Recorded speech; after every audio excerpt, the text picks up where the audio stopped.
We are now 3 days into the shutdown of the federal government. Why are Republicans set on keeping the shutdown going? The answer is nobody knows, not even Republicans. We now know that the Republican shutdown is about nothing. And today we have the definitive evidence in the form of a quote from Congressman Marlon Stutzman Obamacare was venting his frustration about the lack of progress in the hostage negotiations his party started. Congressman Stutzman said this. We're not going to be disrespected. And so that's where we're at today, where we have to get something out of this. And I don't know what that even is. It's almost as if Republicans don't know what they are mad about. I don't know what we're yelling about! With the illusion of legislative substance out of the way, Republicans are focusing on the one thing they're good at, shaping the message. Do you have a second? I'm all wired up here.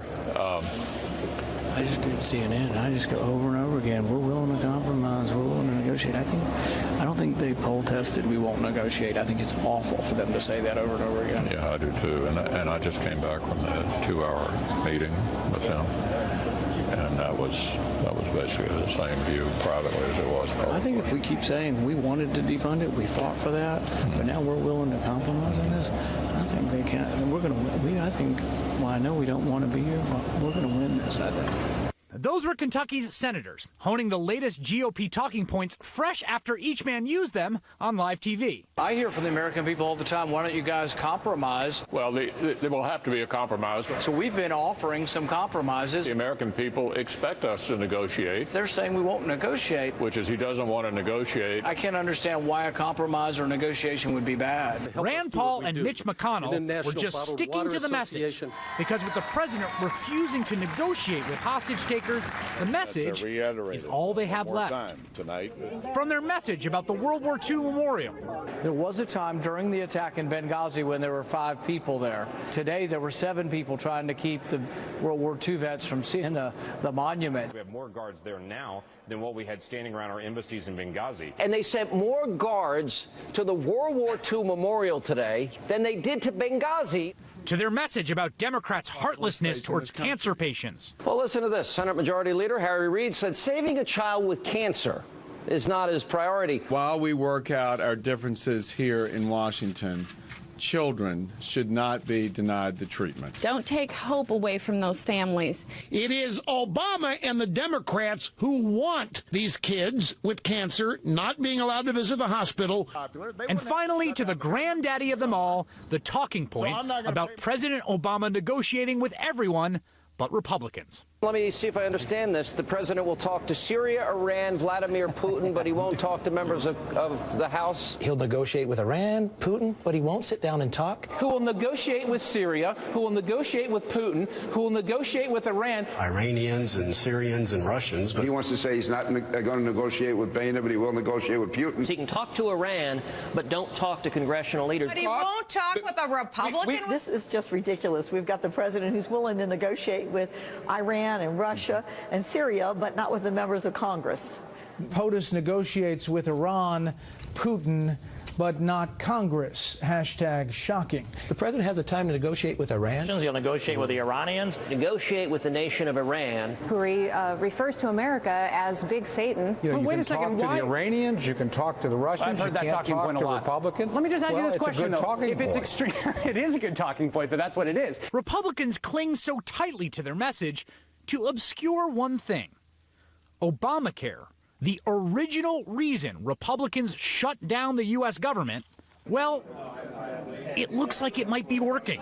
Disney just announced they would be offering full-time positions to 427 part-time employees in Florida to qualify for Obamacare. And across the country, people are signing up for Obamacare.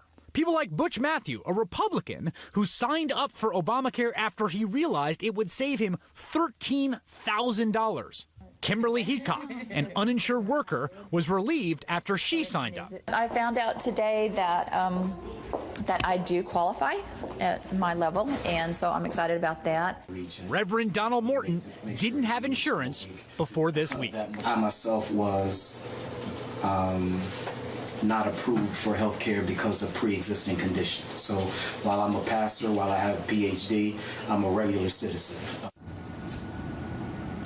Joining me now is Republican Congressman Blake Farenthold from Texas. And Congressman, I feel like I've lost the plot a little bit on this shutdown. So I just want to start with points of agreement, which is that you want to defund Obamacare, right? Listen, we've already given up defunding Obamacare. We just want fairness now, where if you don't want to sign up for Obamacare as an individual, you don't have to. We've already given waivers to. Is it your now position that you no longer support defunding Obamacare? Listen, I support defunding Obamacare, but we've already given that up in our third pitch to the United States Senate. We're saying let's treat individuals the same way that we treat corporations and labor unions and big donors to Obama. Here's what it looks like right now. This is how I understand the shutdown. The Republicans are shutting down the government because the president and Harry Reid won't let them unshut down certain parts of the government. That's not the case at all. We're ready. But that's all you're talking about. No one's talking about Obamacare. We've agreed to fund, in one of our offers to the Senate, we agreed to fund 100% of the government, including Obamacare, which was a stretch for me as a conservative. All we were asking was that individuals not be fined if they don't sign up, if they choose not to. Anybody who wants to can. That was our last offer. But the president, for political gains, is insisting on shutting down the government. I just want us to be honest here. The reason you want to delay the individual mandate is because you don't like Obamacare and you want to get rid of it. I just don't understand the hiding the ball. A week ago, at least, your caucus was being honest about this. You guys don't like Obamacare. You want to get rid of it. Now, all I'm getting, this is the message of the day, which I've heard from other people, which is we want fairness. But let's just be honest here. You want to get rid of the law. Absolutely, and we think the law will collapse under its own weight. Exactly. And we're trying to mitigate the damage in the meantime. That is the weird thing. Because you think the law will collapse under its own weight, and this is the thing I can never understand. You guys seem very sure of this, and I don't think you're being disingenuous. I think you really think this is a bad piece of legislation that is really going to collapse under its own weight. I don't understand why you won't just let that play out. And I want to read something to you. This is an article from Bloomberg Businessweek of the experience of one call center that was taking calls on the first day of sign-up in Nevada. When the exchange opened 17 minutes later than the 8 a.m. scheduled start time, the website and call centers were flooded with inquiries. A worker with the Nevada Health Exchange said that in the first few hours, it was just raw emotion calling in. People eager for assurance, at times in tears, wanted to get coverage they didn't have before. So why do you want to take away these people's health insurance? We don't. That is why our last offer was allowing anybody.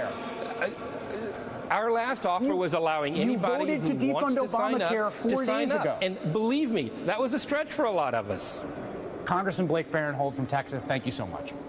My pleasure. Joining me now is Senator Tammy Baldwin.